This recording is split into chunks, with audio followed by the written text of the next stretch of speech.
How to buy Grab voucher. Hello everybody, welcome to our channel.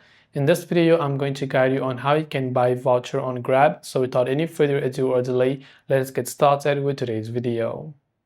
If you want to buy Grab voucher, if you use the Grab app, you want to buy Grab voucher so that you can send them to someone or you can use it for yourself. For this, just open your browser and go to gifts.grab.com. I repeat, gifts.grab.com. Here you can see it says bulk buy Grab gifts voucher in minutes. Now you can simply choose a gift card. You can see gifting to recipients in. So for which country you want to gift this gift card, for which country's recipient, you select that. And you'll find different type of vouchers over here, and you can customize a gift. Like you can put in your name or company's name, card title, a message, an amount per gift, and decide how to send the gift. So you can send the gift yourself, or you can have the website send it for you.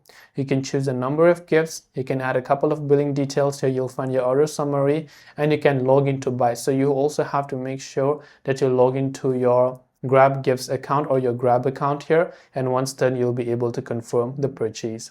This way you can buy Grab vouchers. That's all for this video. Thanks for watching and see you in the next video.